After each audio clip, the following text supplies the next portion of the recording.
welcome to the Pup Mommy. I've owned, cared, and loved dogs for close to 35 years, and this channel is for first-time dog owners, wannabe dog owners, and even experienced dog owners, where I share advice and suggestions when you feel, am I the only one with this problem?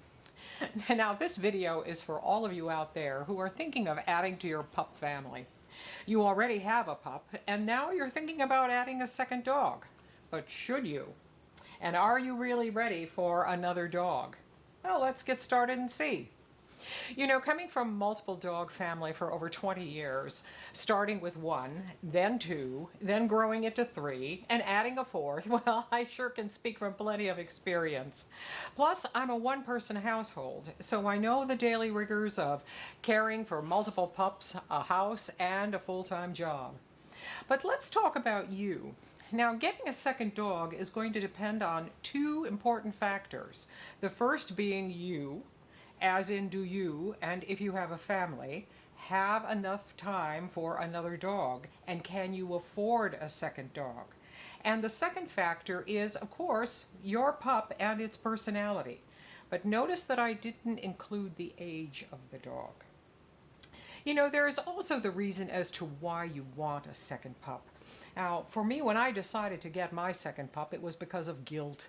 And because I felt sorry for my little Boston Poco. I was working full time and I just felt like, well, I'm not paying enough attention to you, sweet pea. And I felt she needed a playmate. But at the same time, I was also caring for my 87-year-old mother, who was totally bonded to Poco, and she felt she couldn't possibly love another pup but Poco. But I added Chipper, and I have to admit it was one of my best decisions ever. Now, I have found that through the years of knowing people who have more than one dog, the reasons for getting that second or third, or like me, a fourth dog, are all based on heart and emotion. You know, you saw that dog on Pet Finder, you can't get it out of your mind. You adopted a pup from a shelter that was bonded with another dog there, and you couldn't leave that pup behind. Or someone you know, or in your family perhaps, is now disabled or divorced, and it's either you adopting the pup or it goes to the shelter. But also keep in mind the cost of owning a second pup. Because with a second pup there are no hand-me-downs. You know, what you bought for the first pup, as in leashes, collars, bowls, tags, harnesses, you have to buy all over again. And you know, you may need a second crate for the pup, or you may even decide that you want to get a larger one for both pups. So you're going to know that food costs go up, vet costs are going up. If you have pet insurance, doggy daycare, boarding, grooming if you use them, those are all costs to consider, as well as training costs, because you know you might even want to polish up some of those manners if you're bringing in an adult dog. And then you could also be potentially looking at spay and neuter costs.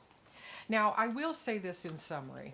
If you decide to bring a second dog into your life, into your family, if you love dogs as much as I do, you'll find a way to make it work. Now, factor number two, which could probably be even more important in your decision to bring another pup into your home, and that, of course, is your own pup. The one who has had you all to himself, herself, who reigns supreme in your house. How will that dog adjust to another dog in the house, whether it's a puppy or it's an adult dog? What are you doing? Yeah, you. It's all the background music. Again, speaking from personal experience, having brought in adult dogs and puppies into a house with other puppies, other adult dogs, including seniors, the keys here are number one, the temperament of your dog and the new dog. Number two, how you introduce the dogs to each other. You don't want this, you want this, I think. And then number three, your role as the leader of the pack. So let's quickly go through each one. Dogs, as you know, are very similar to humans in that they all have distinctive personalities. Your dog's personality is framed not only from genetics, but also through its environment, from how it was handled and socialized from the time it was a puppy to now living in your home and interacting with you. There are certain behaviors that you will tolerate and certain behaviors that you won't. And how you address or not address these behaviors will set the stage for when you bring another pup into your home and if the outcome will be successful.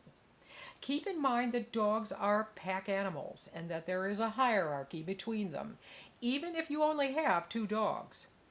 The second important point, of course, is how you introduce your new dog to your current dog. That's very crucial. Most professional trainers will tell you to introduce dogs on neutral territory, and again, from experience, I can certainly agree with that. Because I refer to point number 1, knowing and understanding your dog's personality. Now, Zarina, my German Shepherd, was the pup pack leader. She was the pup whose instincts I trusted before I formally adopted Olympia, Noelle, Allegra, and Nabucco. And as she met each pup, I watched her eyes and body language. She was the stamp of approval, and sometimes she didn't always give that stamp, as I found out with other dogs. Because just as we humans have instincts when meeting people, so do dogs when meeting other dogs. And I actually turned down some potential adoptions because of Zarina's and even, yes, Olympia's reactions. So do pay attention to that. And of course, if you are adopting from a rescue and shelter, they most certainly are going to want the dogs to meet before the adoption. So do be prepared for that. And of course, now point number 3, your role as pack leader, which totally interacts with your new dog and your current pup, as well as setting the stage in your home. While you want to make the new pup feel welcome, there's an equal amount of attention, if not more attention, that you should be paying even to your present little pup, so that he or she doesn't feel forgotten or loved less. The more that you can maintain that same constant routine around your household, the better. Let your new pup acclimate on its own and in its own way, and the same with your current dog. But whether you're bringing in a new puppy or an adult dog, remember that you should be present for at least a few days to supervise. Again, your pups have to know the acceptable behaviors and the non-acceptable behaviors. Now, you don't have to hover constantly, but remember that there's a pack pecking order, and each dog needs to find its place, even again if there are only 2 dogs in your family. Now, Olympia accepted Zarina as the boss, but I will tell you there was sure blowback when Zarina got too bossy.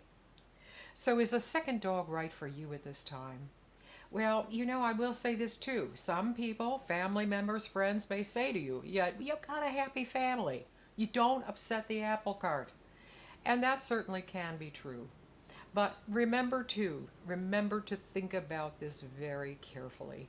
Because to bring home a pup, even with the best and most good intentions, only to discover weeks later that the pup is too much work, pups aren't getting along, and then you have to return the dog to the shelter, that's an emotional upheaval for the pup, as well as stress for you and others. So that's all for this video. All questions or comments are welcome. If you'd like to contact me for one-on-one consultation regarding your pup and a problem you may be having, whether behavioral, training, or what's the best breed for me and my family, I'll leave my contact information in the description section. So thank you for watching, and don't forget to click the subscribe button. Bye for now.